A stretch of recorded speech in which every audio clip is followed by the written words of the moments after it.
Good evening, believers. How are we doing today?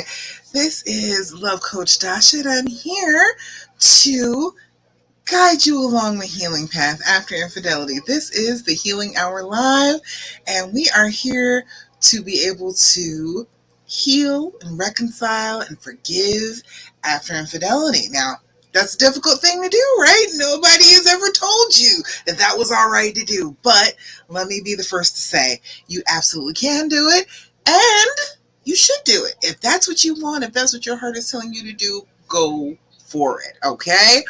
All right, let me get live over here on Instagram. I hit the real button instead of the live button, but that's all right. Hey there to you all on Instagram. Hello. It is Love Coach Dasha. We are live for the Healing Hour Live. I'm feeling a little out of sorts today.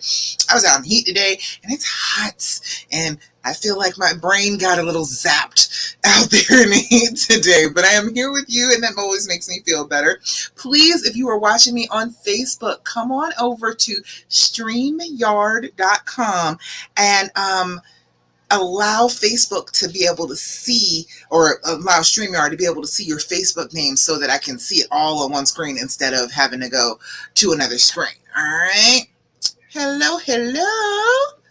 Hi to everybody. Everybody come on in. I see everybody coming. Hello. All right. Let's see. I can't find the feed for right now. Let me refresh, trying to make sure I can see everything. Make sure I can talk to everybody that is here. All right. If you were asking me when is it live, we're live right now. That's what we're doing. We are live for the Healing Hour Live. Come on. Come join us. Let me make sure I can see there. Ann. Hey, Ann. You see? Come on, right now. We're right this second. Right now. It is right this moment. We are going live. All right. Got everything good to go here. I think I can see everything. Hey, Mindy. Let me see. You're asking me a question. Why is that taking so long to load up? All right. Okay, let me see. Oh, can you ever be the old you again? You miss it? We're going to talk about that because somebody else had that same question too. Hold on a second. Let me get everybody in here first. But that's a good question. For real. That's actually what somebody else asked, I think, earlier. Paula, better late than never. Happy to be here. I am happy you are here, Paula. Thank you for coming. Glad that you're here. Mindy, the short answer is yes. You could be, but I don't want you to be. I don't want you to settle for being the old you. I want you to take the best parts of the old you and then integrate them into a new, better, stronger, fiercer, more loving, more compassionate, more wonderful you. Could we do that? Could we do that instead? Like, I understand missing the old you, but you know what? We're not supposed to go backward in life. We're not supposed to be doing that. We're supposed to go forward. We're supposed to be doing better, getting bigger and bolder as we are going along. And I'm like, you could go back. I could go back to who I was before, but she had more problems with anxiety. And she was a little bit more insecure, and she did not have as much common sense as I do. So, I liked her. She was a nice girl and everything, but I kind of prefer the one that I am right this minute than the one that I was back then. Does that make sense? You all let me know. Well, that may just be because I have gotten to the point where I've healed. But that's what I want for you too. I want you to get to the point that you're healed and then integrate all of this. People with multiple personalities, that's the whole point, is they're trying to integrate the personalities. They're trying to make them all become one.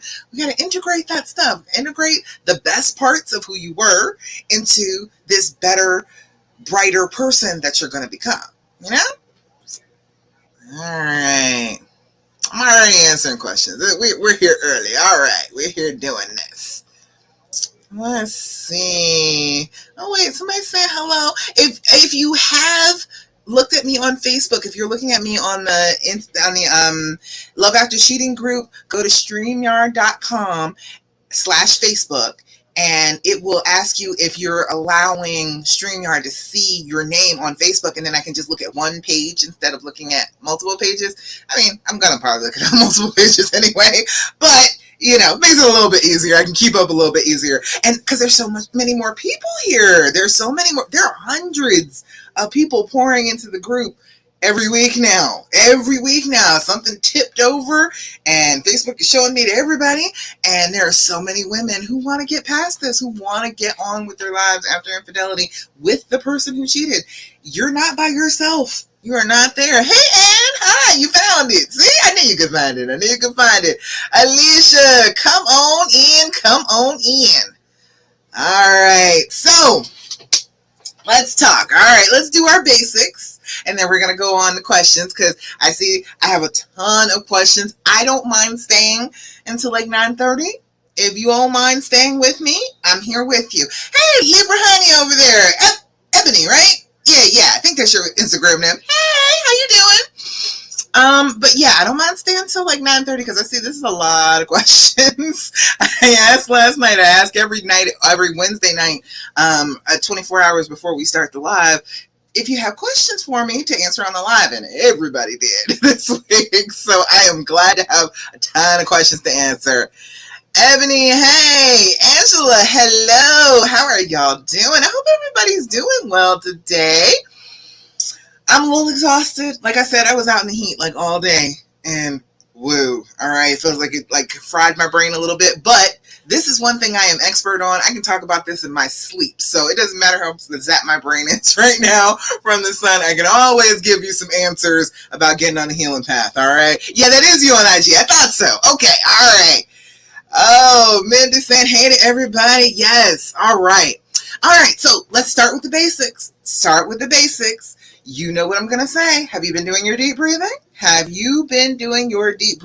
You need to be doing that. If your emotions are still a little out there, a little mad at you, you need to be doing your deep breathing, okay? We're going to practice together. We're going to do 4, 7, 8 breathing. What we're going to do is blow out, make the noise, and remind your brain that when I make that noise, that means I'm calming down. I had somebody that was in one of my groups that said that her husband knew when she started doing that. He was like, oh, she's calming down. He was like, hey, are you doing your deep breathing? Are you doing your breathing now?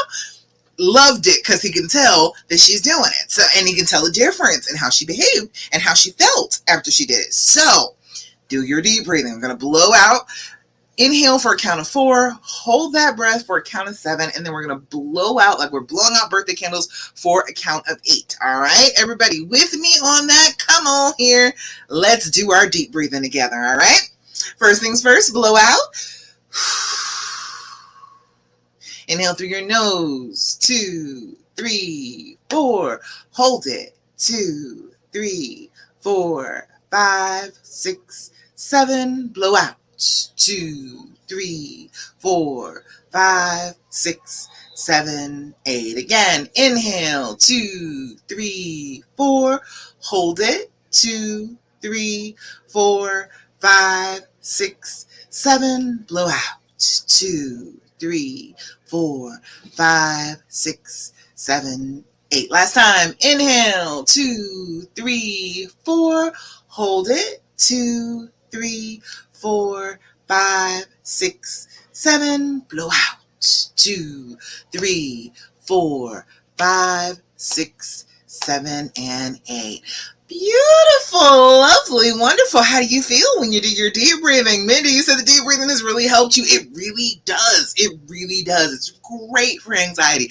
Oxygen helps like all sorts of pain. Oxygen helps mental pain. Oxygen helps physical pain. So let's do more oxygen, okay? We can always do that. That is always something that is in your control right this second.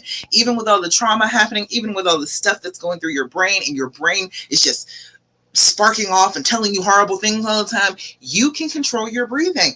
The second you start to do that, you start to tell your brain, no, we don't need all that. We don't need all that chatter. We're okay. We are safe. It's all right. So you need to be doing your deep breathing 5 times a day. All right. Who's doing the deep breathing 5 times a day? Love you back, RC. Love you too. Anybody doing it 5 five times a day. I know you forget, right? It's very easy to forget about it, but try and work on doing it five times a day. It's going to help tremendously. It is the very first thing, the most basic thing that you can do to help with trauma. Trauma is not just mental. It's not just, oh, this bad thing happened and it's all in my head. You have physical reactions from trauma. We need to actually work on the physical part too if we're going to feel any better. We can't feel any better if we're only addressing what the thoughts are saying. We got to address what our body is doing at the same time. So real simple way to calm yourself down, to center yourself, is do your deep breathing. Another good way to calm yourself, center yourself, get your emotions under control is to do your journaling. Have you been doing your journaling? Have you been sitting down at least 5 minutes twice a day and writing down your feelings? You need to be doing that, okay? We need to be doing that on a regular basis. I am going to be journaling special tonight because tonight is the full moon, is the new moon, not the full moon. It is the new moon, and that is when I set my intention for the month. What is going to happen this month? And so I journal about it and I talk about it and, get my thoughts out about what I want to have happen. And then it's so cool because I can go back a month later and be like, hey, look, I did it. Look at that. Or, hey, look, oh, what did I miss here? Why did I not get it done? It's just a good thing to have to get those thoughts out of your head down on the paper, okay? Few things that you need for your journaling. You need your date. You need your time. You need your level of anxiety. Your level of anxiety can be from 0 to 10. It cannot be any higher than that. 0 is no anxiety at all. Life is wonderful. All is right with the world. 10 is I want to rip my hair out, tear my clothes off, run screaming down the street naked. It is a loss of control. If you are at a 10, you probably aren't doing your journaling. Hey, Miniko? If I'm butchering your name, I'm sorry, because my name is Nadasha, and so people butcher it all the time. But hey, girl, how you doing? But yeah, if you are doing your level of anxiety 10, you are probably not sitting down. You are probably pacing. You are probably screaming. You are probably doing something that is not very constructive. So you'll know if you're able to sit down with your pen and your paper. You'll know, okay, I'm not at a 10. I'm not quite there. So that's a good thing to know, right? That's a good thing to have going through your brain. Like, I'm not at a 10. I'm all right. It might be a 9, but I'm not losing control of myself. That's a good thing to know about. Then you write at the very top, you write that level of anxiety. And at the bottom of the page, after you get finished writing, put that level of anxiety again. Where is your level of anxiety? You will find out that it will come down as you were writing. Just a few minutes. I'm not asking you for a long period of time writing. 5 minutes. 5 minutes in the morning, 5 minutes in the evening. Once to wake yourself up, to get yourself ready for the day. Once to get ready to go to bed, get those thoughts out of your head and put them down on paper so they'll leave you alone so you can sleep. Just that, you will see a difference in the numbers. So you are a scientist with this, okay? You've got to put down the data so that you can come back and research and figure yourself out, okay? You can figure out where your triggers are. You can figure out what's going on with you. You can figure out if there are days and times that things are worse than they are other times. You will know all of that information if you're journaling. Okay, so journal. Mindy said, deep breathing is helping my mind keep calm.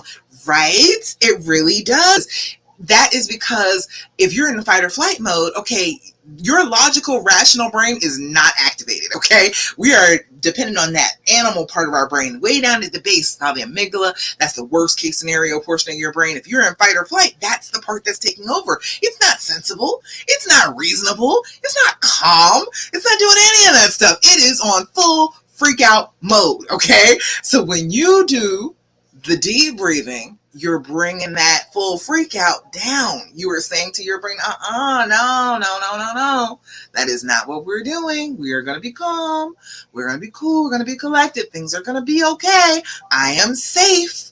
There is nothing wrong with me right now. I know bad things have happened to me in the past, but they're not happening right this second. You know what I mean? So journaling is super helpful. Yes, Trisha, it really is. It's super helpful.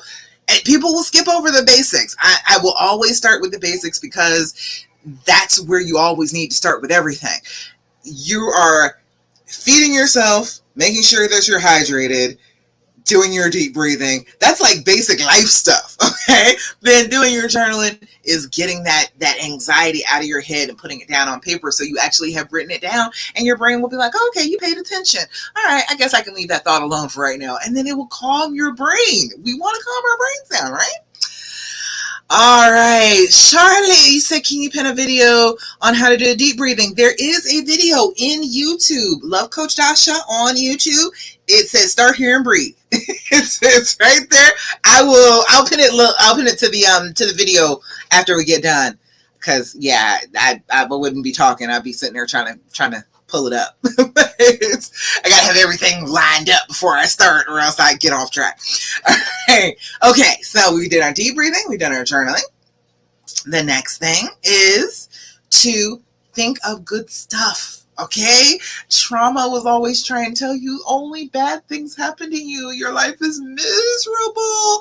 Nothing will ever be good ever again. It is just a trick of the trauma. The trauma wants you to isolate. That's what the main thing is. It wants you to be by yourself. So, because if you're by yourself, nobody else can ever hurt you. And that's a good idea in theory. But if you like people, if you want to have a relationship, if you want to deal with your children, if you want to deal with the public at all, you kind of need to be unisolated. You need to be out there in the world. So we can't listen to what the fear and the trauma is telling us to do. We got to break past that.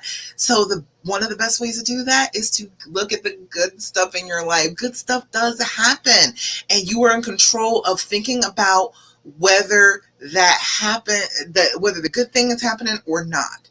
You can think about the bad things that have been happening, okay? You can do that all you like to, but there are also good things that have been happening too. We got to put some more weight on the good stuff so that we get less weight on the bad stuff, and then we feel a little bit better, okay? It is all part of controlling your emotions, regulating them, getting yourself back on track. So I always do Thirsty Thursday. I always want some good stuff. Thank you, Mindy. Thanks for telling her. All right. Yes, it is 4, 7, 8. I didn't realize that's what you were asking, Charlie. Sorry. Yeah, it's 4, 7, 8. Blow out or inhale for 4, hold for 7, and blow out for 8. All right. But I do Thirsty Thursday because I want to hear good stuff. I want good stuff from you all. I want to celebrate with you. I know people will commiserate with you.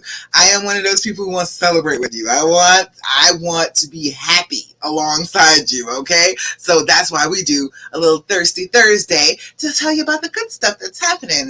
This way we raise a glass to each other. What are your triumphs this week? So Aliska gave me one. Aliska said, I went today to surprise him at his place of work. Ooh, okay. One of the places where he had sex with the AP.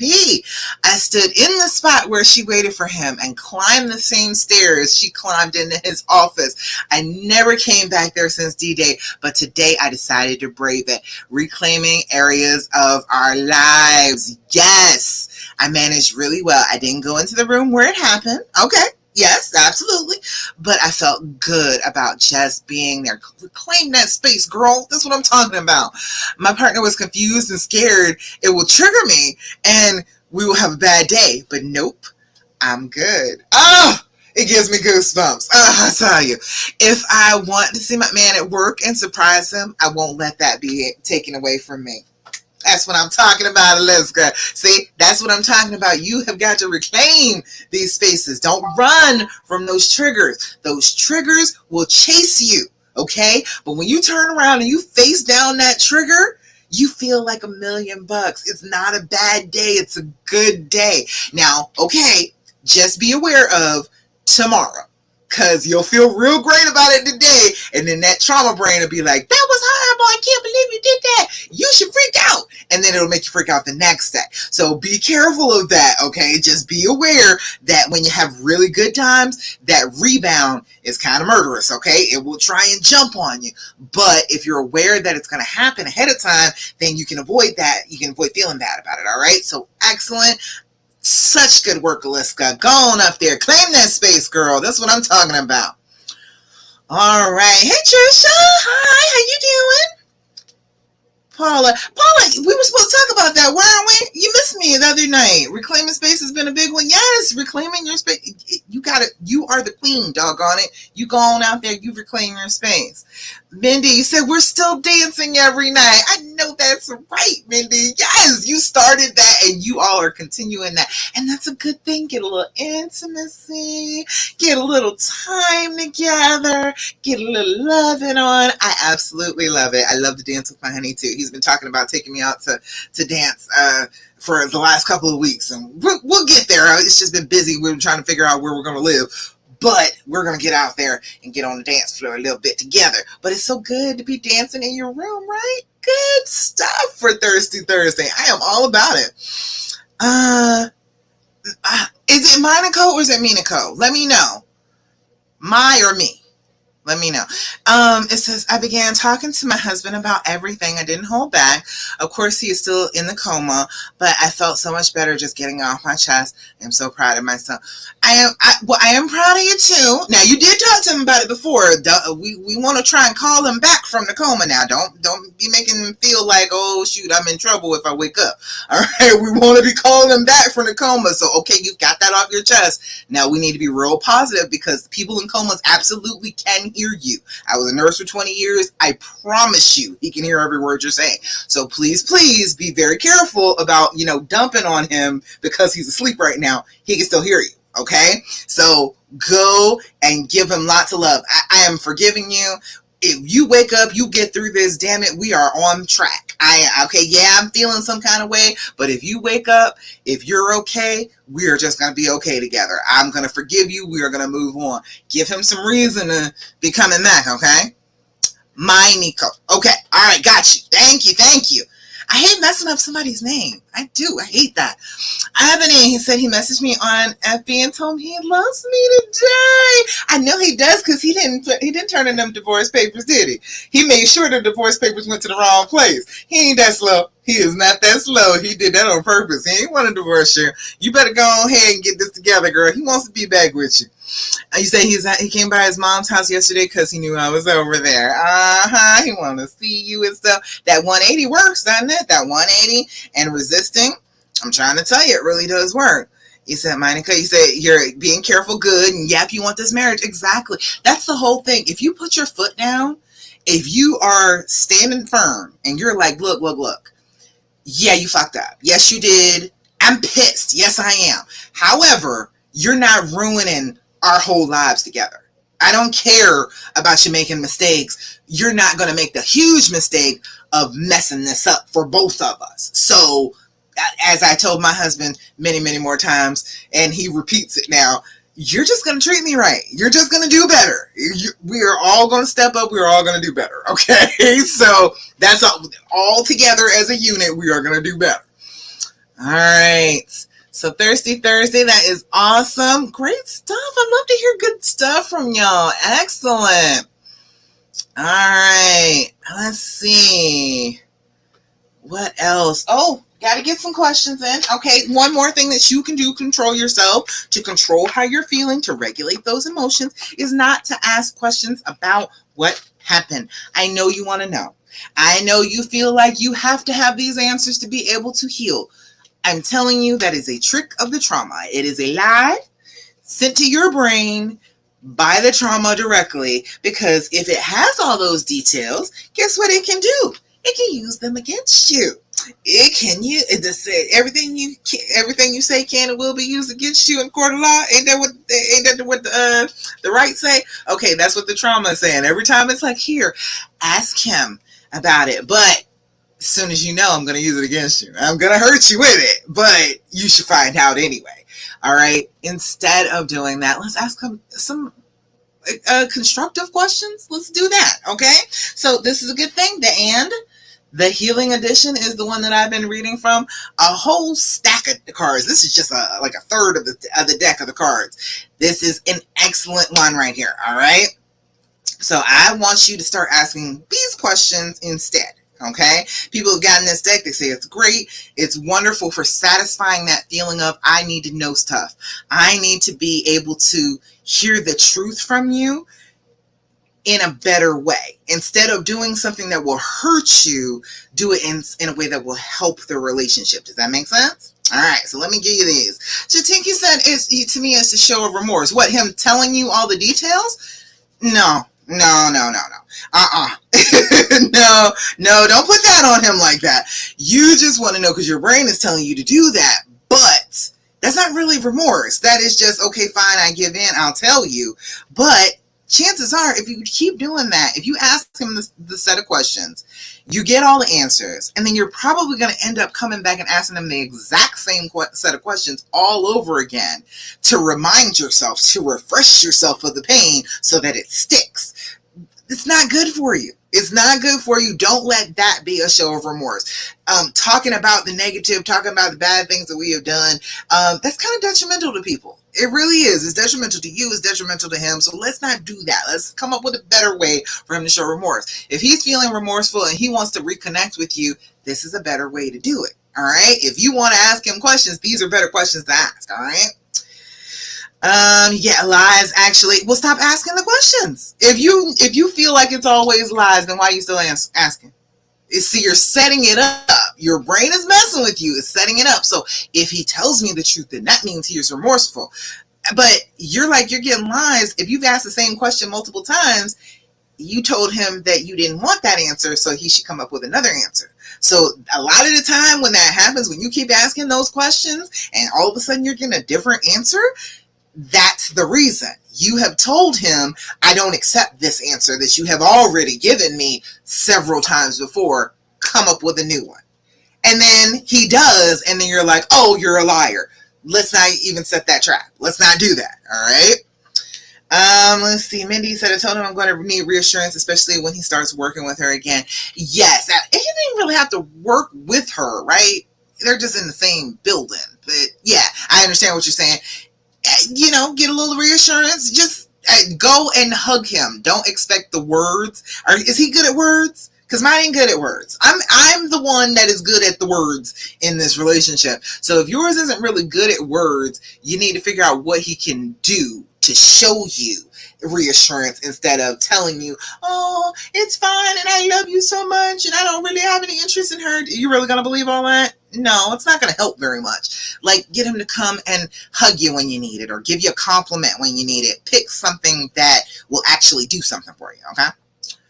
Paula, the cards are online. They're from theskindeep.com. Theskindeep.com. He said, also, if we use one of them and ask a question, should they ask a question back to us, showing some interest? That's what the whole point of the game is, but you just asking these questions, you have the urge to ask him questions. I'm trying to give you better questions to ask. But if you get the game and you sit down, it's fun to play one-on-one. Look at each other, you answer the questions, you pick questions, you deal out the cards, and you get to ask each other questions back and forth. So you don't ask the same question, but you get to ask each other questions back and forth. You have the option to not answer.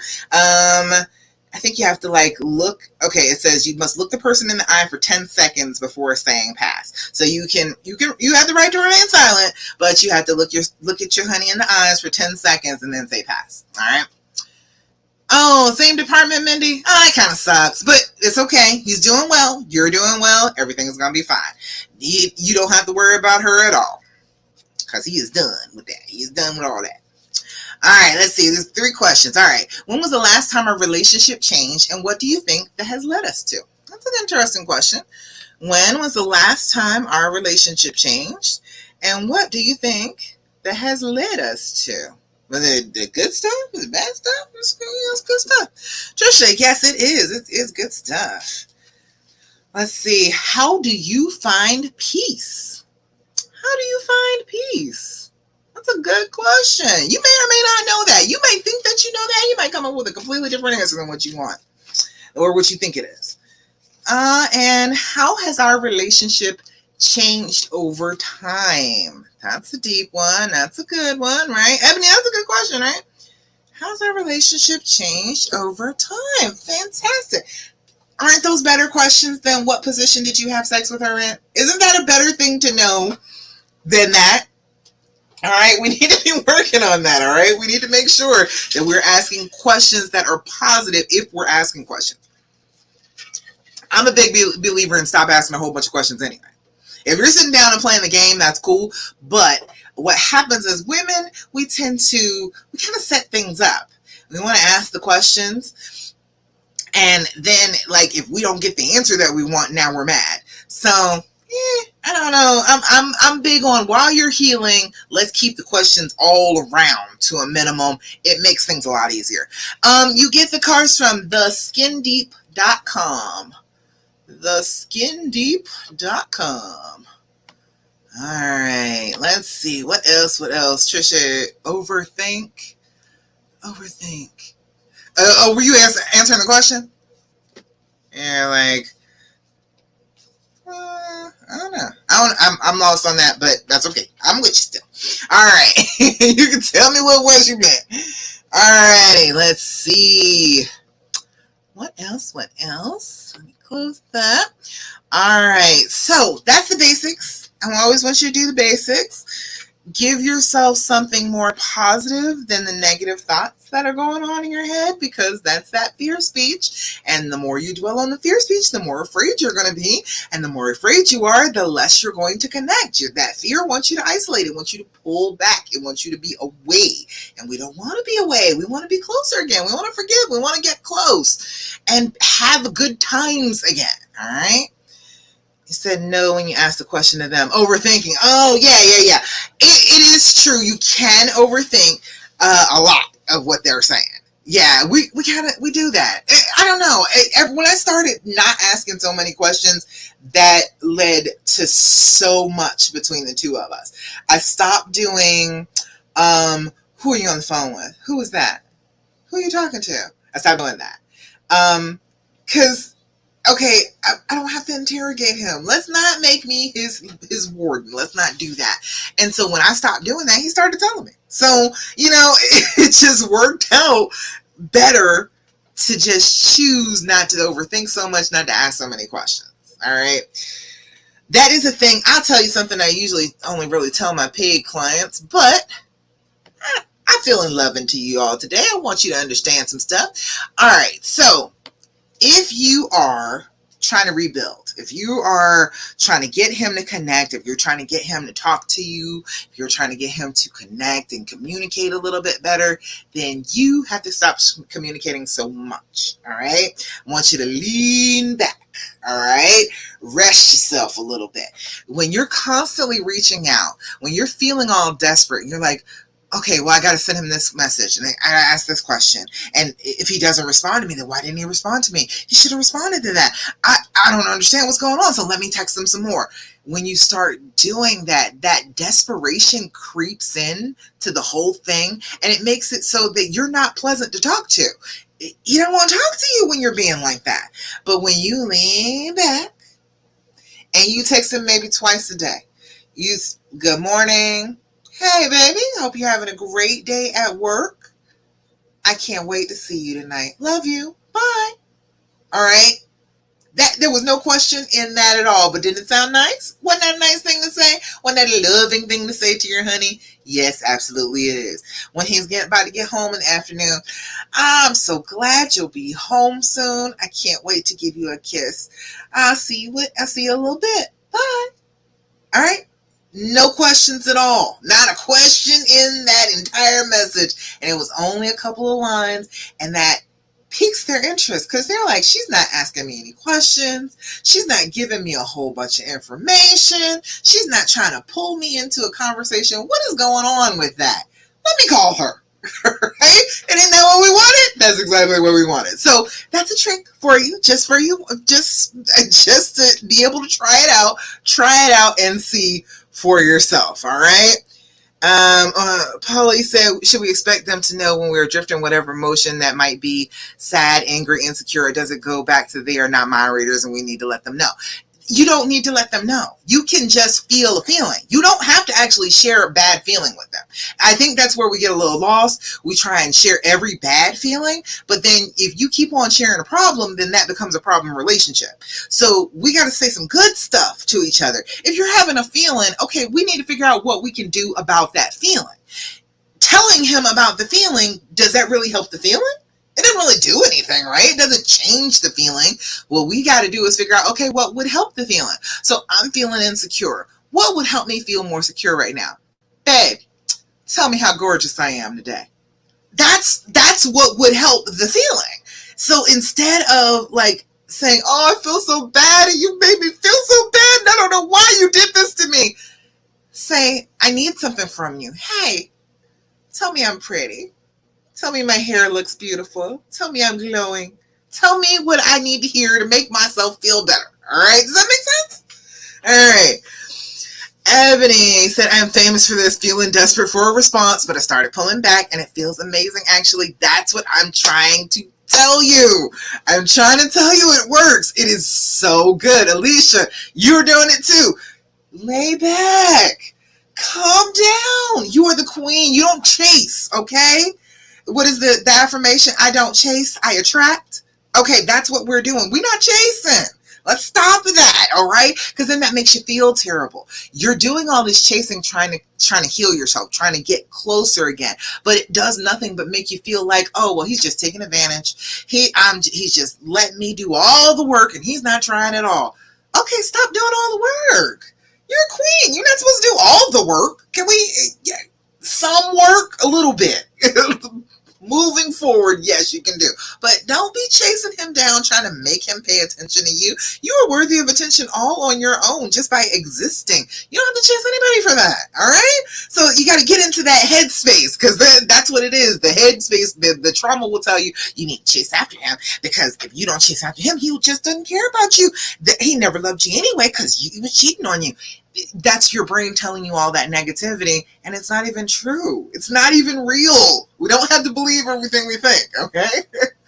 So this is for you. I've been telling you. It really does work, girl.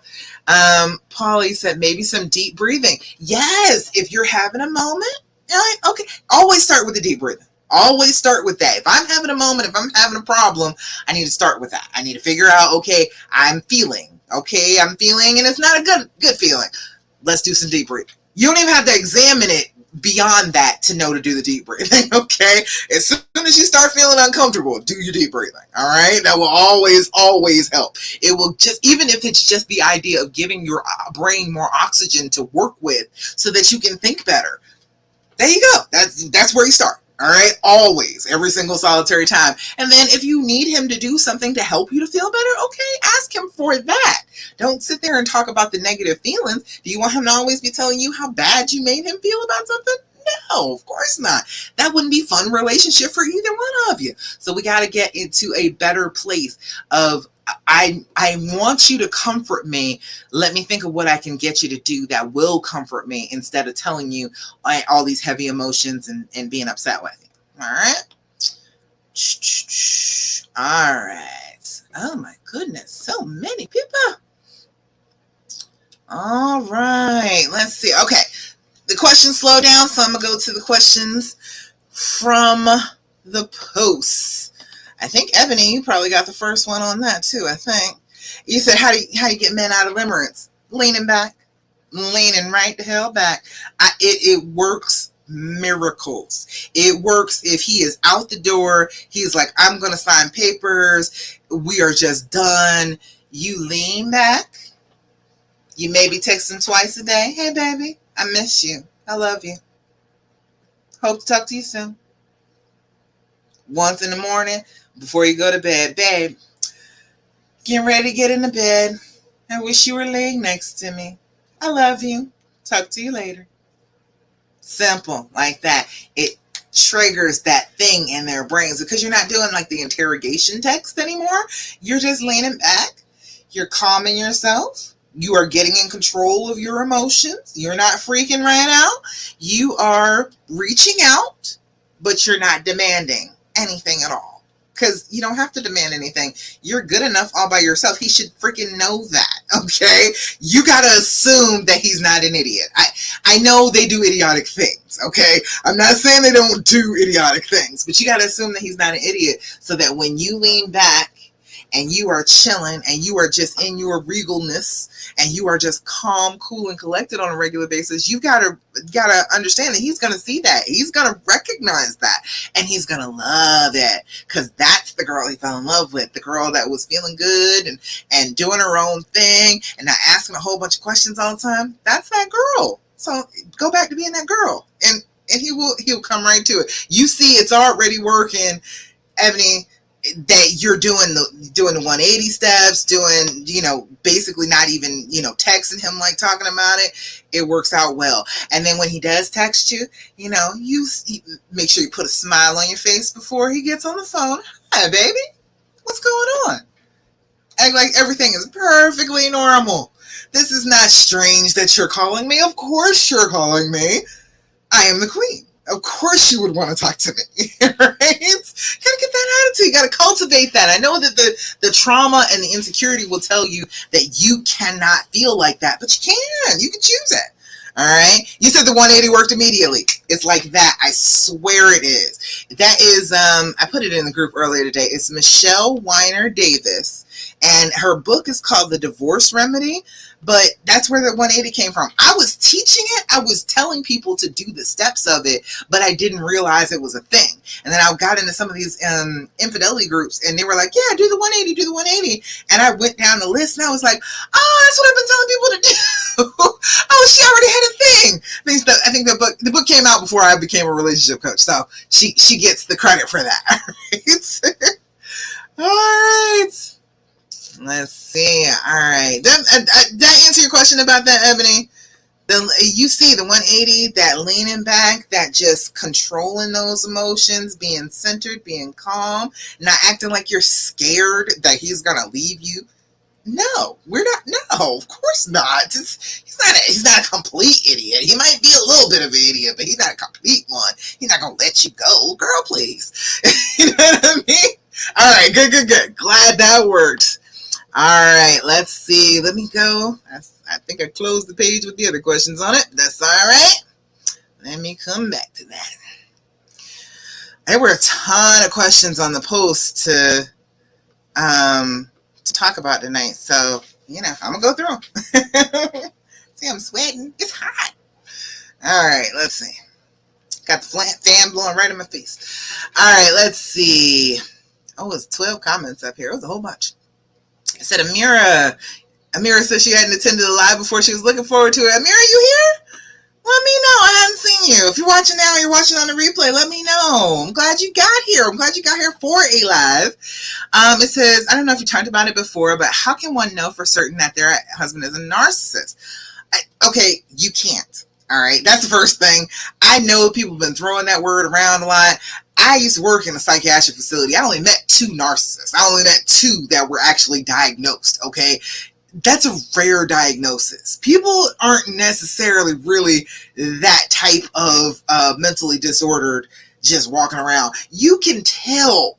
You would know something is a little bit off about him right from the get-go. I don't think most people would get into a relationship with a narcissist. And sometimes it happens. Sometimes they're good. Sometimes they can fool you. Sometimes they can act like complete sociopaths, and they can act like they're normal, but they're not. But most of the time, they're not real normal. They don't behave in normal ways. So you would have seen it before now if he was a narcissist, okay? You wouldn't have been comfortable in the relationship in the first place if he was a narcissist. And that is a psychiatric diagnosis that only a psychiatrist can make. You can't diagnose anybody, okay? I know that everybody's been talking about the whole narcissist thing online and everything. That's cute, but you are not a therapist. You are not a psychiatrist. It takes a trained psychiatrist to be able to figure it out, okay? So don't even worry about that. You just worry about your part in this, okay? Because a lot of the time, it's just a toxic relationship. People are doing things to each other back and forth, and you think that he's a narcissist. You think that he's just being awful, and he thinks that you're being awful too.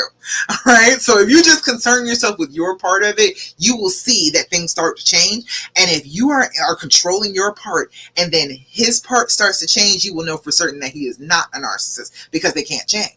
So if you start changing things, and he starts behaving better as you are changing things, you will know for certain that he is not a narcissist. Okay? That makes sense? Let's see. Also, the relationship deteriorates after infidelity and the cheating partner refuses to acknowledge his mistake or apologize for the harm or pain they caused you. How can one open a discussion with them to try and work it out or try again? And if they are determined to leave, how can I move on after being hurt, abandoned, made to feel unworthy, and in a way used and disposed of? All right, so he's not gone then. That's what you're saying. So you're saying that he's trying to move on. If he's determined to leave, are you saying that he's determined to leave because you won't stop trying to make him admit he's so wrong and apologize over and over and keep acknowledging pain? You wouldn't want to do that either.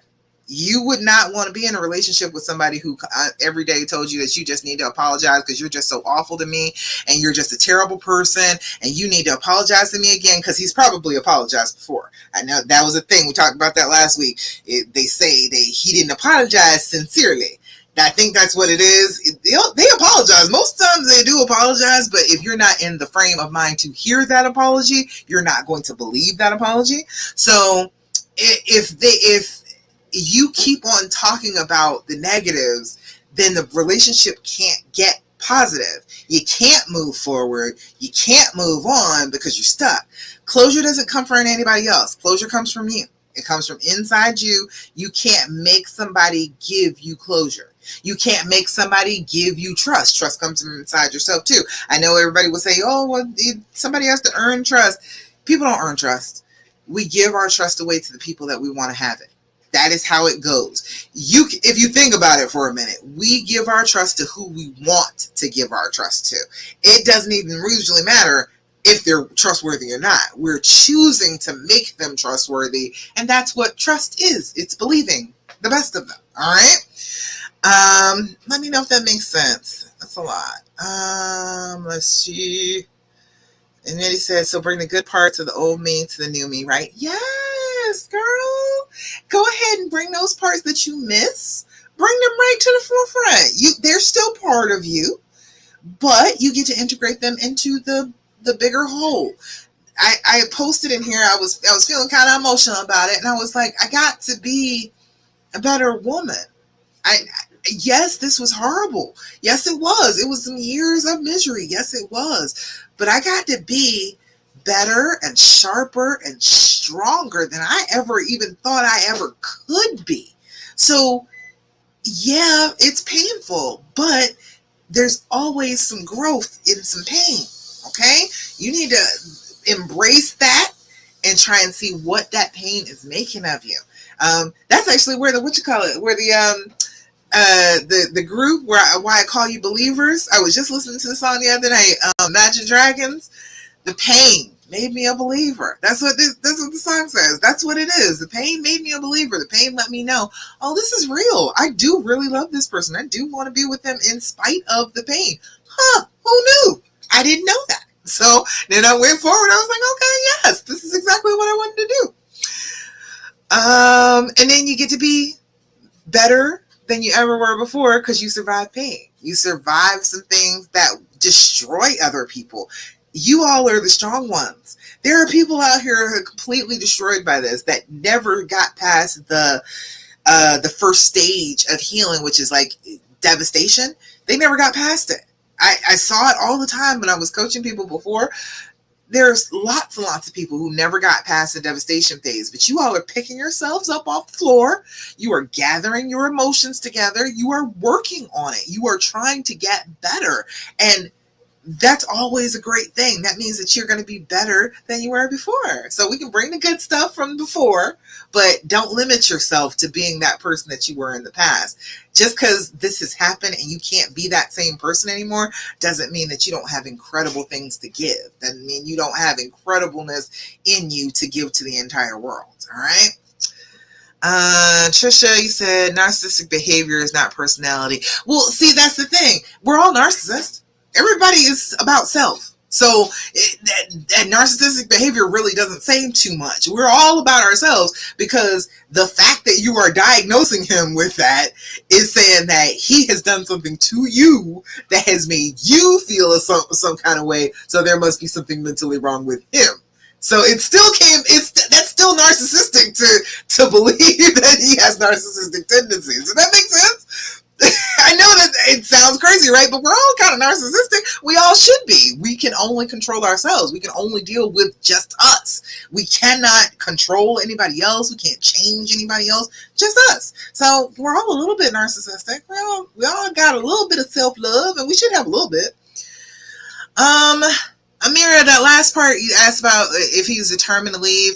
If he was determined to leave, he'd have left. That's always a thing. Everybody always says that. Be like, oh, he's determined to leave. He ain't left yet. You're saying he's determined to leave, but he is still sitting right there. He's still coming home every night and whatnot. That is not a man that's determined to leave. So believe the best of him and believe that, why would he leave me? I am the queen. I am awesome. I am a wonderful woman to be with, and the areas where I'm not, I am working on. I'm getting better and better every day. Of course he would want to be with me. Why would he want to leave? All right?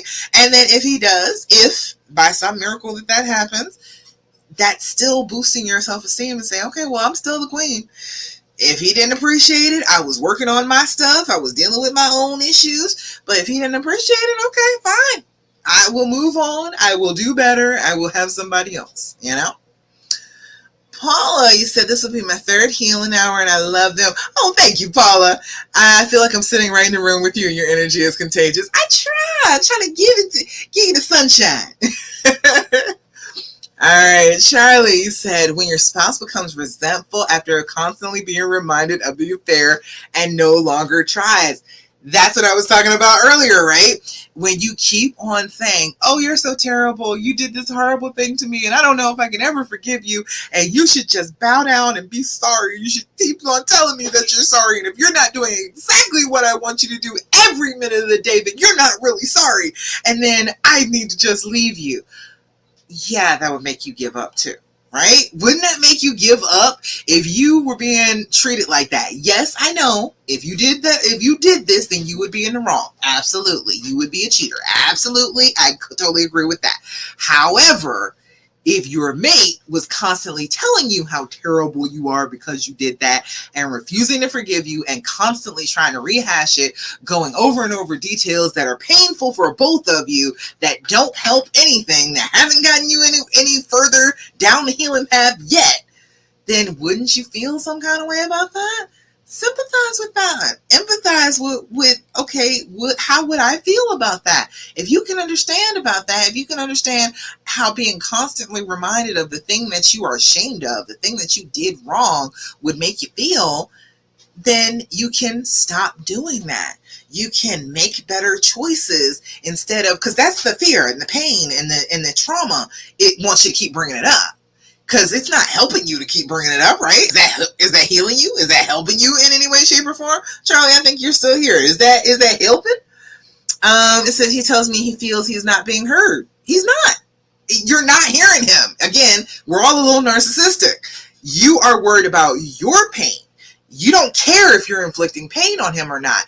But the thing is, you have to care about that. If you want this relationship to go forward, you want him to care about your pain, you got to care about his too. And after a while, it's a lot to keep on hearing the person that you love talk about you badly. Like, you don't want that. I know you don't want that. So you got to stop doing it to him. Okay? Does that make sense? I know it sucks. And you're like, well, he deserves it. And that's always a danger. Because when you're in pain, it's easy to justify hurting other people. Because hurt people, right? So it seems like you're justified. That is one of those tricks from your brain, those little trick of the trauma. If you keep hurting him, he's going to back off. He's going to isolate you. Okay? You with me on that? Your fear will try and make you isolate. And if you're not doing it, then it's going to make you treat him in a way that's going to make him want to isolate. That make sense? Charlie, he says, I always say he deserves it. I've been awful. Yeah. And okay, for a little bit, yeah, that happens. But you got to put a stop to that at some point. You want to heal, right? You want to reconcile. You want to forgive him. You want to get past this. If you keep talking about it, if you keep stabbing him over and over and over for it, you never get past it. And he never gets past it. And you never get to see that he'll do better and treat you better because you're just insistent upon staying in the negative. And that, again, trick from your brain is trying to trick either you or him into isolating you. And we got to stop listening to that. We got to stop letting our brain run away with itself and do that to us. Because if you keep telling yourself that you are justified in doing something, you know that that's wrong. You know that. You're saying, I am justified in it because I am hurt. But that's not really a good reason to do the wrong thing, is it? I'm hurt, so I'm going to do more wrong and put more wrong out into the world. Does that help? No, it doesn't help anything. It doesn't help you. It doesn't help anybody else around you. So we got to choose to, I'm hurt. I am going to act like a person who has healed this time. I'm not going to act like a person who is hurt. A person who is hurt is going to tell him he's so awful. He's going to tell him he doesn't deserve me. A person who is healed is going to say, it said to themselves, I'm feeling a little bit hurt. I'm feeling a little bit vulnerable, a little insecure. Let me go and be comforted by this person. This person I love, I'm going to go closer instead of pushing them further away. I'm not going to talk about it. I'm just going to go ask for a hug. I'm just going to go ask for a compliment. I'm just going to go say we need to go out on a date. Anything like that instead of, you're so horrible. You should just be sorry. You should be on the floor kissing my feet. You don't want to live with anybody like that. Right? So don't feel bad for being awful, because we're all a little awful when this happens, but just be aware of it in the moment when you are doing it, that you are justifying bad behavior, and you don't want him to justify bad behavior. You don't want him to say, well, I'm justified in cheating on you again because you keep talking about I was cheating. Do you want that to happen? No. So we gotta, bring that back down.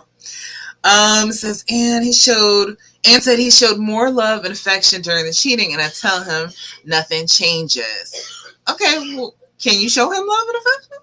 Are you just saying you're waiting on it? That's what I'm getting from the message. He was more loving and affectionate because he felt guilty. If he did that again, if he started being more loving and affectionate, wouldn't you assume he was feeling guilty? If you want more love and affection, go to him.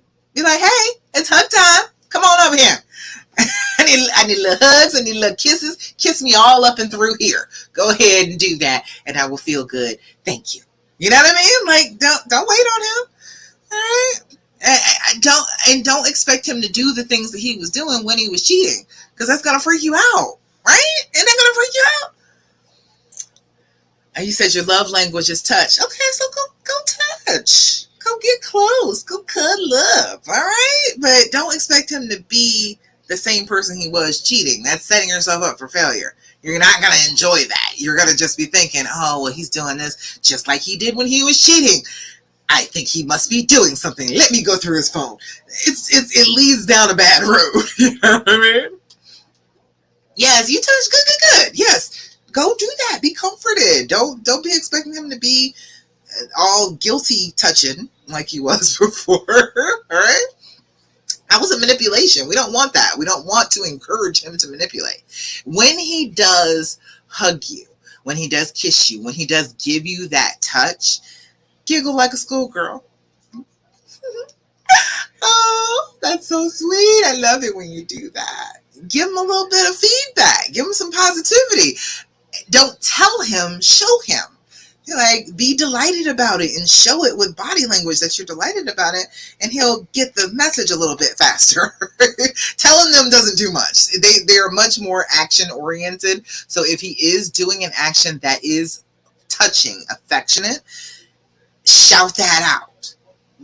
Make a big deal about it. Love all up on him because he did that. And he'll start getting the point that, oh, this is the thing that I need to do to make her be happy. All right, she is happy when I do that. I see the smile, I see the giggle.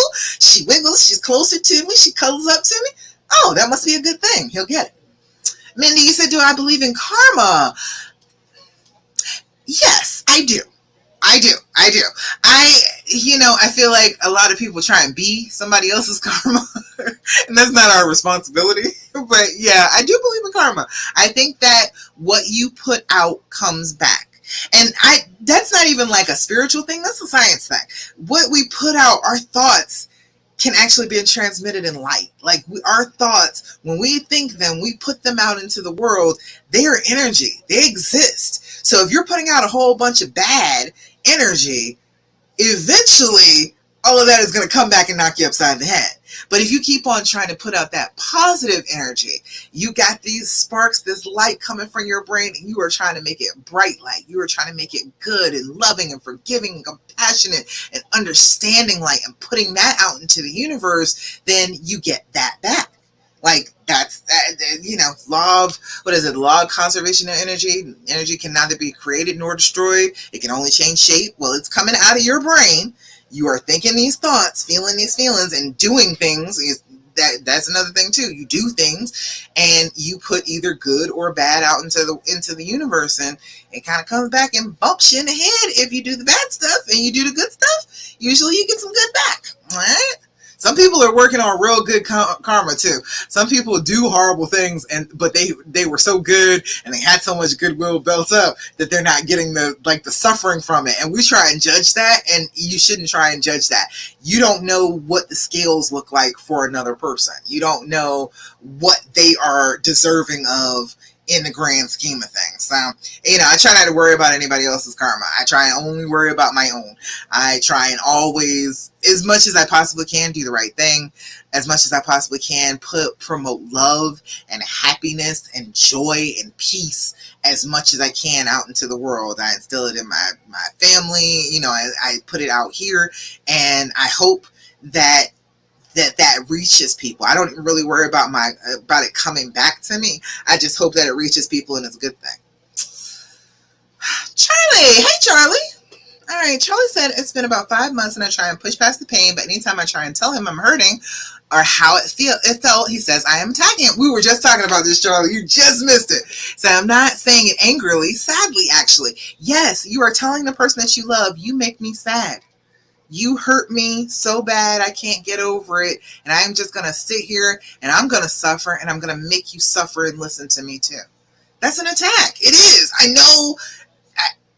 I'm not saying that you're doing it on purpose. I'm just saying from his point of view, if it were you, if you were in his shoes, you would feel like it was an attack too.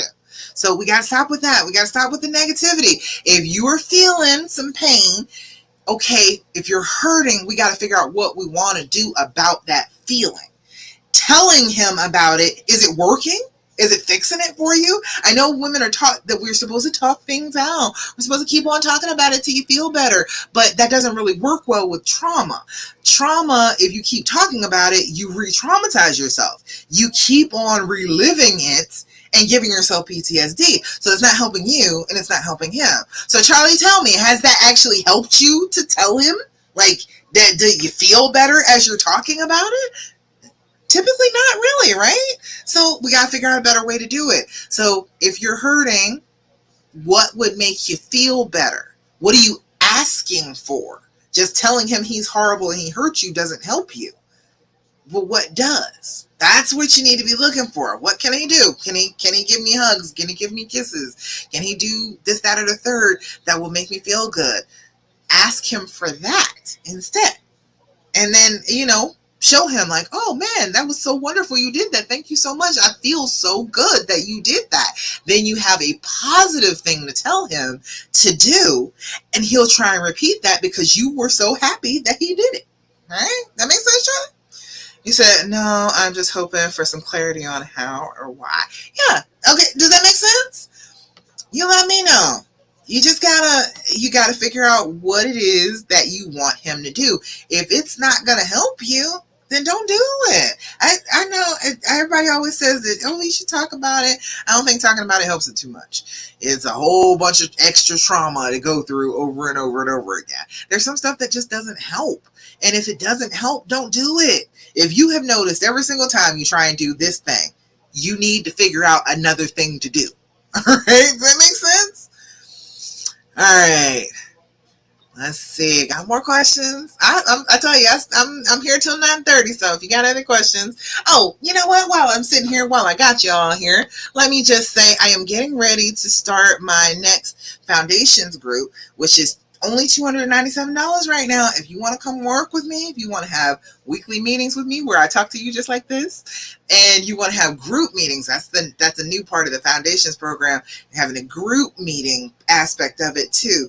Get daily emails from me, get journal prompts, get affirmations, all that stuff. Be always in contact with me. Be able to text me whenever you feel like it. When you're having problems, you can text me. Come on and join my foundations program. Right now it's $297 just because I'm trying to tweak the group a little bit. I'm trying to add in that group aspect. I hadn't had that before, so I'm making it cheaper because of that.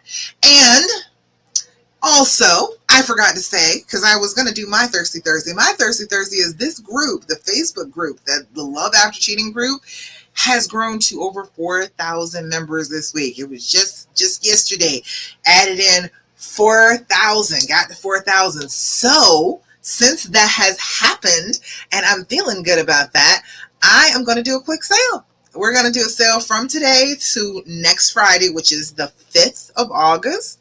And let me put that up here. It is going to be my tech support. My tech support for 45 days is usually $199. I took $100 off of it because we got so many new people here, people that haven't worked with me before, people who would like to, and I want to talk to as many of you as I possibly can. So I am doing a little flash sale, little week long, where it is only $99. I took $100 off of it. And here, let me do this so I can share it with you. I'm going to put it in the comments. All right. There we go. Okay.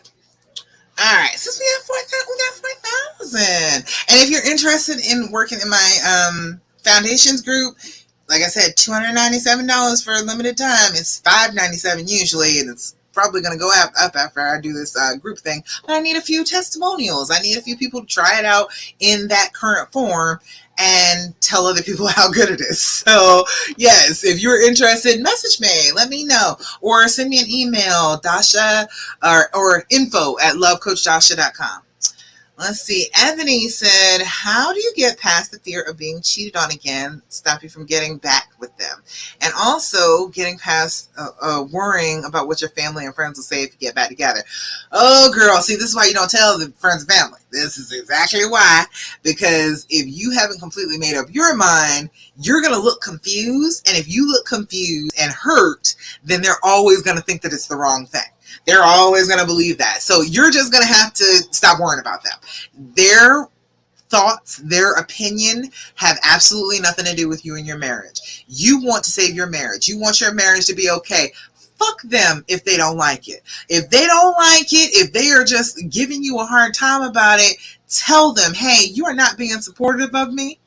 You are not, this is a marriage. You know doggone well this is the person I love. He loves me. If you're not going to be supportive of me, then we just can't be connected. I can't be telling you stuff if you're not going to be supportive of what I'm doing. If you're going to be supportive, feel free. I'm cool with all support. But if you're going to sit here and talk bad about me, no, I ain't going to listen to that. This is my husband. This is my life, not yours. Okay? So you got to stand your ground on that. The fear of being cheated on again, that's every day though.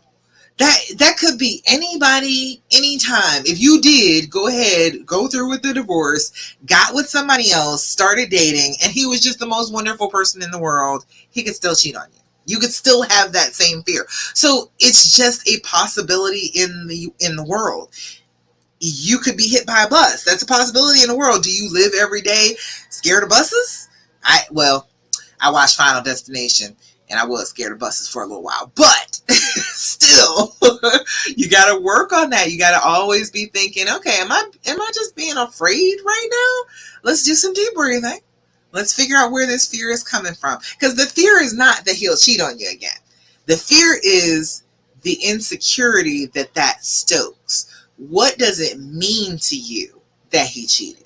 That's what the thing is that you're afraid of. What does it mean to me? Does it mean that he just never loved me?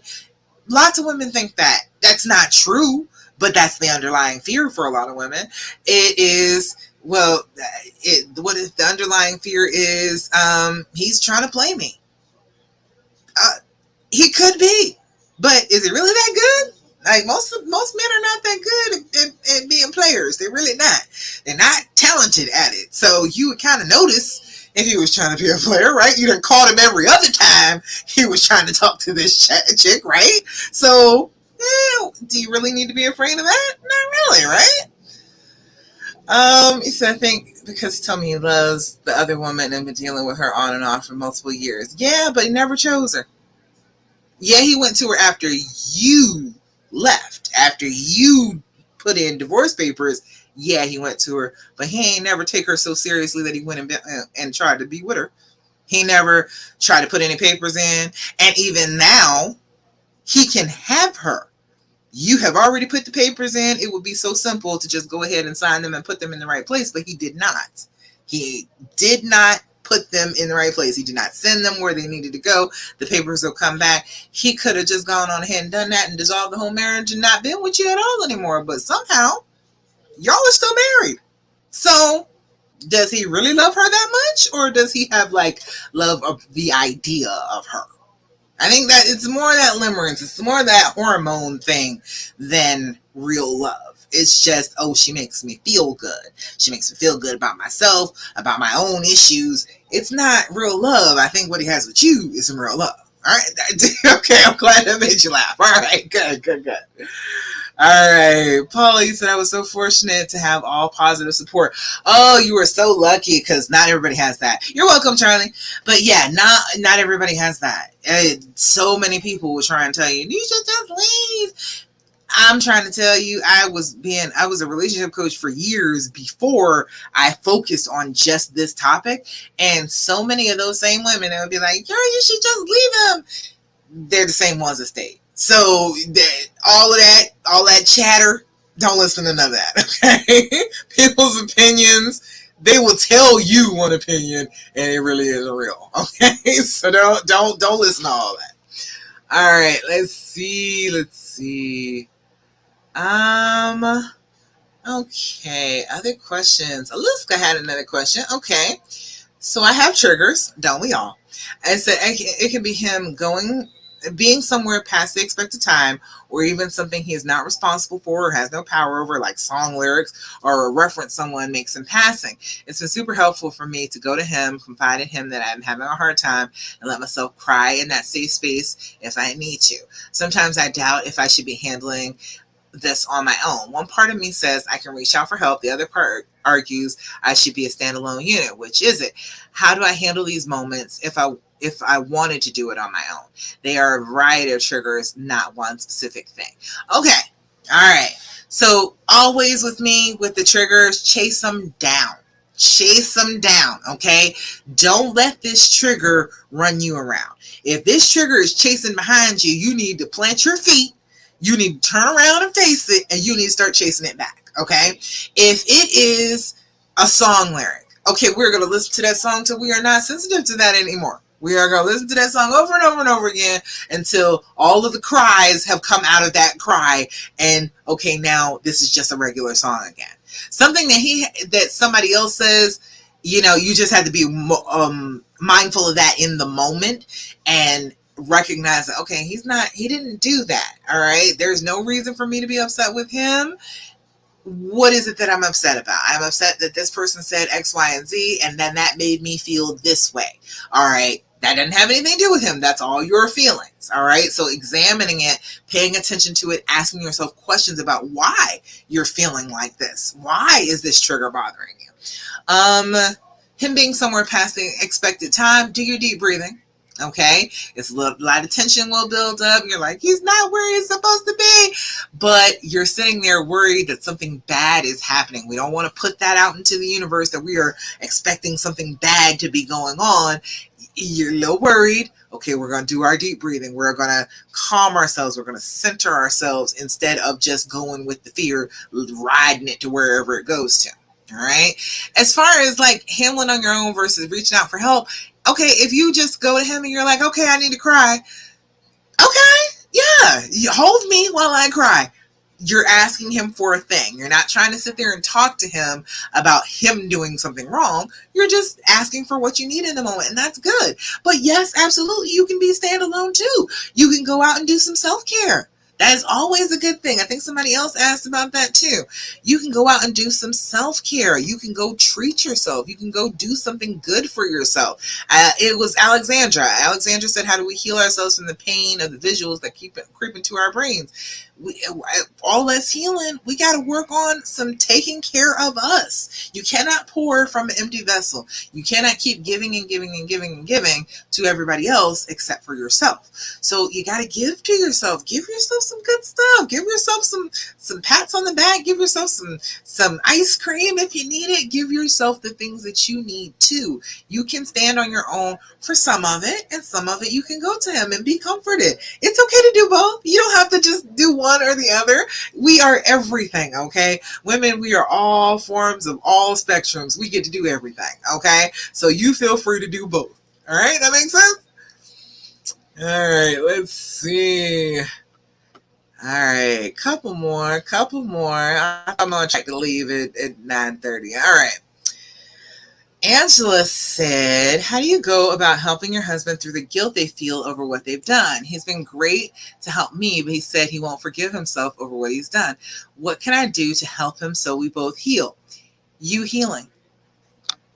That's what will do it. If he finds out that he didn't break you permanently, he will heal. He will forgive himself. But as long as he keeps thinking that he broke you, and he's like, I messed this all up and she's just horrible. My husband had a thing he always said. He was like, I cut your wings off. You were an angel and I cut your wings. I was like, no, dude, that's not how this worked. I took them off.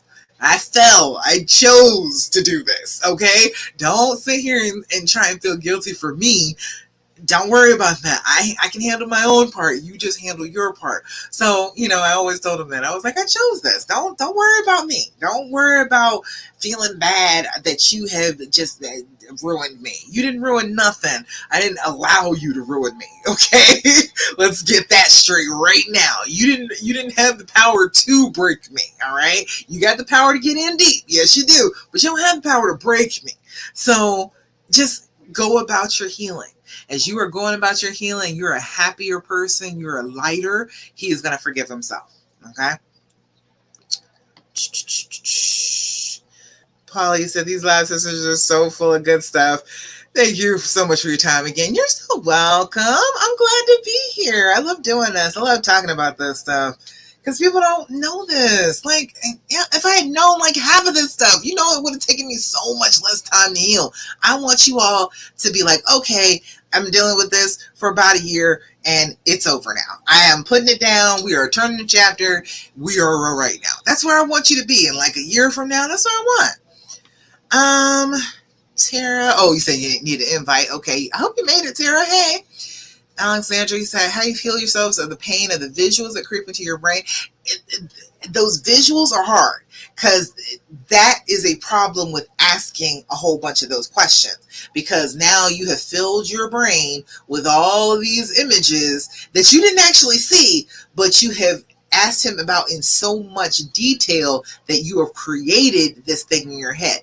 And so if you did not actually see it, tell yourself, I'm making that up. I am making that up. I did not see that. That is not a real thing. That is my imagination. I am not going to sit here and be hurt by my own imagination. Cut it out. All right? Just, it's a little chat you got to have with your brain.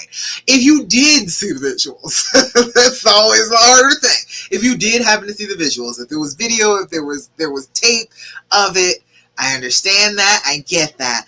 But in the moment, okay, we need to breathe.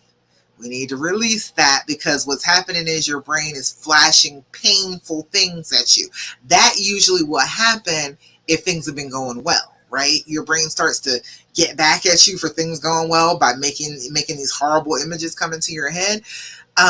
Remind yourself, okay, I don't need that. I understand. Yes, that is a hurtful memory. Yes, it is. But that is not now. I need to focus on now. I can't be focused on the past, or else I'm not going to heal. I want to heal. I am choosing healing.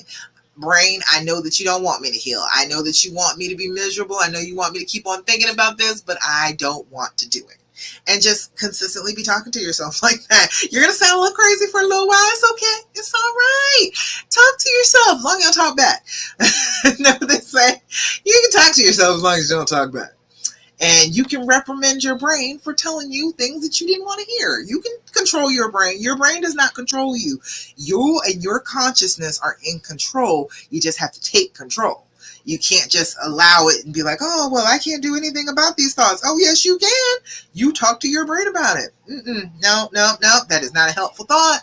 I don't like that one. I am refusing to accept that. I am refusing to sit here and dwell over that. Pick another thought. And then let your brain move on to another thought. Trisha, you said I talked about this during therapy the other day. I'm almost 9 months out, and although I've forgiven him and make the choice to forgive him every day, I miss myself. I used to be such a positive, happy person, and I'm just not that way anymore. How do I get some of myself back? Mindy was asking some of that too. You got to take the parts of yourself that you enjoyed, that were joyous and happy and positive, and bring them forward. They did not disappear. They're still part of you. Just because something bad happens to you does not mean that you got to give up everything that you ever were. You can take the parts of yourself that were good, that made you happy, that made you feel good about yourself, and bring them into the present and integrate them with what you are learning now. You are learning how to heal. You are learning how to reconcile. If you were a positive, happy person, we need to bring that person along for this journey. This is a trip down the healing path. So we need that positive, happy chick. We need her. Bring her along. Drag her on up. Let her know, hey, look, you are being called upon to serve. I need you to help me. What would that positive, happy person say? Instead of what would the wounded person say? You've been listening to the wounded side instead of listening to the happy side. All you got to do is start listening to the happy side again. You can choose that. You can choose it. All right. That makes sense, Trisha? I think you're still there. And do some self-care, doggone it. Take care of you. Do some stuff for yourself, man. People don't go and do stuff for themselves anymore. Go treat yourself. The other day, it was hot as fire outside, but I like Starbucks white chocolate mocha. And I went and got myself one the other day. I sweated over it, but you know what? It was delicious.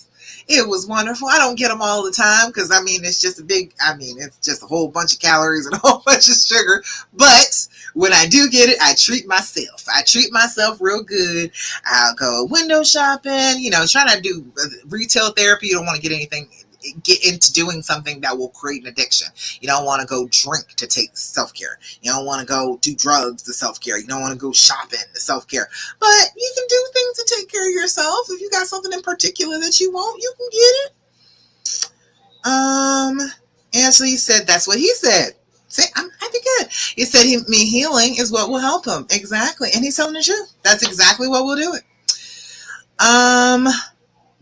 Monica said, he don't have the power to break me. That's what I'm trying to. You gotta get with that attitude about it. The fear and the pain will try and break you and try and say that, oh, you're just broken and there's going to be something wrong with you forever. Oh, no. Oh, no. Nobody's got that kind of control over me. I might hurt, yeah, but you're not going to ruin me for life. Are you crazy? No, I'm not doing that. So you got to get that attitude about it. He said on the side note, thank your husband for sharing your time with us. He is in there playing his basketball game right now. Babe, they said thank you for sharing time with them. What you said? He said no problem. But he's in there playing his basketball game. He's in there playing his video game, so he ain't worried about me right now.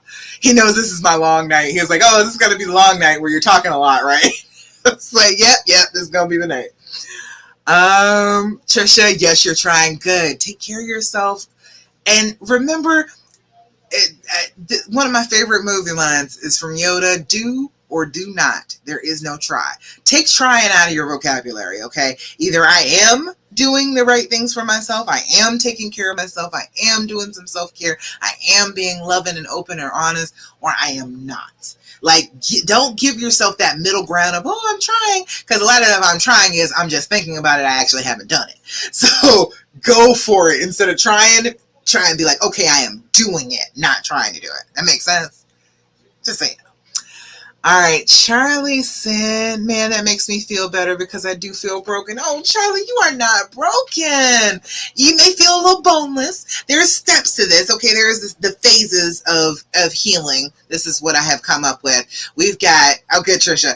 Okay, we've got devastation. Devastation is I am just a pile on the floor. I am boneless. This thing has hit me and it's almost like I'm dead, but I'm not really, because my emotions are just scattered everywhere and I'm just in a ball on the floor. All right, that's the devastation phase. Some people never come out of that. Some people just never pick themselves up off the floor. But you are here, Charlie. You are working on this. You are not broken. You knew that you weren't feeling your best and you sought out help to get yourself to a better place. So that's not broken. Broken wants to stay broken. Okay? You are not broken because you are looking to do better. You are looking to heal. You are looking to get there. Okay? So don't ever think that you're broken. Then there is the regulation phase. We're going to gather up those emotions. They have gone everywhere on the floor. We're going to pull them together. We're going to start gathering them up and we're going to start getting up on our 2 feet. Then there is the recreation phase. The two of you and your honey. See, those first 2 phases had nothing to do with him. He didn't come into like the 3rd phase. So that's why we work so hard on what we're working on. We need to get past the devastation. We need to be working on that regulation phase. Then there's the recreation. We're recreating this relationship. We are getting this to a better place. We're fixing the things that were wrong before. We are integrating new things that we would like, that we would feel comfortable and happy doing. And we are going to get past this. We are not going to keep talking about this all the time. We are going to be working on us. Then there is the celebration phase. So celebration is you did it. You got it. You did it. You're ready to close that chapter. You're ready to flip from that page. You're like, yes, he cheated. That's in the past. All right. And then that's the time where people like renew vows and get new rings and do that type of stuff. And then there is the last phase, which is the inspiration phase. All right. And that's where I want y'all to be more than anything. And in this next like year, as you go forward down the healing path, I want in a year from now, I want you to be able to tell this story and it doesn't make you cry. It doesn't make you all emotional. You can tell the story. You can tell all the horrible details of the story. Like I can tell with a smile on my face now how he had a chick living with us for a little while. All right? I can tell with a smile on my face now. I couldn't tell that before. All right? But I want to tell you that so that you can be inspired to know that as bad as it can be, it can get better. And that was like 15 years ago now. And he is just better and better and better to me every single solitary year now because we got past all that. So I want you to be an inspiration to other people. I want in a year from now, you be able to tell this story and inspire another woman. You're like, oh, girl, you got to leave him. Oh, no, I talked to Love Coach Dasha, and she was like, you know what? You love him. You want to be with him. You can do that. I took her at her word, working on down the healing path, and we're all right now. Everything's okay. I may still have a few triggers here and there, but I know how to handle them. I can tell them when they're coming up, and I don't freak myself out.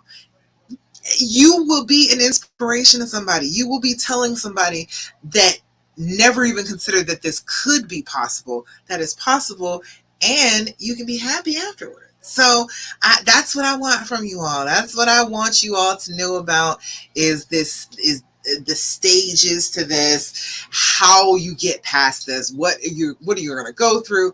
A lot of you are in the regulation phase, and I'm all about that. I am deeply into that, and that will help a lot in my foundations program and in my tech support too. My tech support. So if you want to do either one of those, you go right ahead and sign up. I am going to post the link for the foundations program too.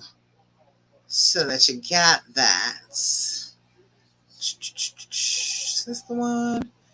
So you can sign up for it if you want to. But if you have questions about it, hit me up. I want to help you regulate these emotions. That's exactly that's most of what the healing is. Honestly, a huge part of it is regulating the emotions. So if you can get to that place, if you can let me help you, work with you, and help you to gather those emotions up and then not be spilling them all over the place all the time, then you'll be doing much better. You'll be heading on down the healing path. So I want you to come join me.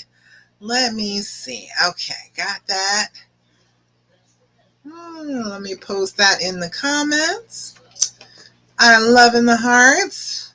Well, if you're here now or on the replay, make sure you give me love, give me likes. So many people were here. I'm so glad that you were here. So many people have been hanging on the whole time. I love all of you. Thank you very much for being here. Are there any other comments, questions, complaints, anything else going on? Let me know. I have in the comments the link for the Foundations Coaching Program and the link for my tech support sales. So pick one of those. Come work with me, all right? You need to come on here and work with me. Thank you, Anna. Come on and check me out because I want to help you. The tech support is 45 days, which is usually enough time to start to get those feelings under control, get you feeling like you're on balance, all right? The tech support is, you can text me whenever, okay? Just, you can send me a message and be like, hey, I'm feeling like going off right now, and I will talk you out of going off. You know what I mean? Like, just go ahead and hit me up. Trisha said, no, thank you. Okay. Polly said, I'm definitely thinking hard about the group. I really want to support you and supporting us. Oh, thank you, sweetie. I appreciate that. You come join me. I want to make sure that that it works well, and that we have a group of women that are supporting each other, and that it can work well. Let's see. And I need testimonials. I need people to say, this is a great program. Without the group aspect, it was a great program, but I didn't have a whole bunch of people do that before I changed it. So now I need some testimonials about that. Ebony said, how do I get my dad to stop asking, is my divorce finalized? You tell him it's not going to be. That's what you do. It's not going to be. It's not. I decided I'm not going through with it. I don't want to get divorced. That's all I got to say. That will cut that whole conversation. All right? He's not going to keep on asking you, is the divorce finalized, if you say that's not what you want to do, right? All right? Anna, you're welcome. Ebony, my favorite line, it's not up for discussion anymore. Oh, I know that's right, Paula. I know that. She said it's not up for discussion anymore. Ebony said, and thank you so much for doing these lives every week. Hey, girl, I'm here for you. You know how I do. Ebony, you have tech supported with me. You have sat there and had me at one-on-one be able to text with you. Tell them about it. Just tell them it's good stuff. You get to talk to me, and I can talk you out of stuff. I can't always talk you out of it if you're really determined, but I will tell you the right thing. I will tell you the right path. I will tell you the healing path when you're in that moment when there is a possibility of doing the wrong thing or doing the right thing. I will tell you, oh, wait. Oh, no. You're about to head down the wrong path. Let me snatch you back because this is the path that you're supposed to be on. I will help you with that, okay? Yeah, that was a good answer, wasn't it? All right. I think that is all. That is all the questions that I see. She said, yeah, it's very good. Dasha knows her stuff. Y'all wish I wish I'd listened to it all. See, that's the whole thing. You gotta make the choice to actually listen. That's why the D is the first thing about the dreams formula. You gotta make a decision. You gotta choose that you're gonna hear the things that I'm saying and actually implement them. Now, if you pay for it and you're just sitting there doing the wrong thing over and over again, I mean, that kind of sucks for you because then you're not going to get anywhere. And then you're going to be looking at me like, why didn't I get anywhere? And I'm going to tell you because you didn't listen. I'm going to tell you that. But if you listen, I promise. There are people right now, I know there are people who are listening right now. If they do what I am telling them to do, for all the women right now who are with me, or the people who are on the replay that see this, if you listen to what I'm telling you to do, does it get better? Does it get better or does it not get better? You let them know. I need your testimonial now. I need y'all to tell them that I know my stuff too. Ebony said I know my stuff. Somebody else said. He said, Anna said, I didn't tell anyone about my husband cheating. I have hurt alone until now. Thank you for helping me. Oh, you're going to make me cry, Anna. I'm so glad you don't have to be hurting by yourself. And I'm glad that you're starting to heal with us, too, because you don't have to be feeling like shamed about this. You don't have to feel or hurt and all alone, because you're not alone. You are in the group right now, and there are 4,000 other women in the group with you right now who are going through the same exact thing that you are. You are not alone. You deserve some help. I want to help you out, okay?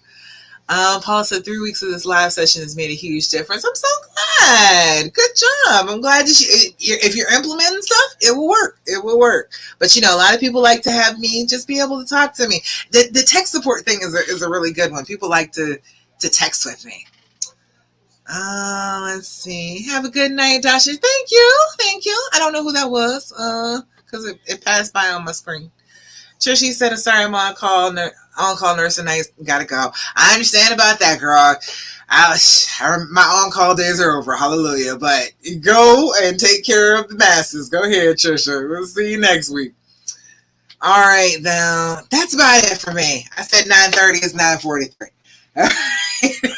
I have gone entirely too far. Let me go ahead and stop here. I am so glad that you joined me for the Healing Hour Live. Thank you so much for that. I really feel, I told somebody today that I feel like I am grateful that I went through the pain because I'm able to do this. Like, if I had never gone through this, I'd never be able to teach this. And so then, there's a lot of women who would just be stuck and wouldn't have that. So I'm glad, I'm glad that I went through it, and I'm glad you all understand me. I'm glad that you are here and you're with me. You understand exactly what I'm saying, and it is actually helpful to you in a way that I didn't have when I was going through this. So I'm glad that I was able to do this. All right. Now an affirmation before we go. Today's affirmation is, today I make a difference. Today I will stay focused, work hard, and do my very best at everything I do. Today I make a difference. All right? Isn't that funny? I just said that and just said it was worth the pain to make the difference. And today I make a difference. All right. All righty, ladies. That's it. That's all she wrote. All right. I'm so glad that you all joined me today. Please feel free to sign up for whatever. Sign up for my sale for the tech support, which is only $99 right now. It is usually $199. Go for it, or sign up to be a little bit of my guinea pig. Or sign up for the Foundations Coaching Program, where you all can have some group coaching with me, have some one-on-one coaching with me, because every week you get a one-on-one coaching session. You get the tech support in that program too, so you can text me whenever. You'll have your own special number to text me. And if not, I'll still be back here again next week, 8 p.m. Eastern Standard Time, for the Healing Hour Live. All right? All righty, y'all. That's about it. I will talk to you again next week. Bye.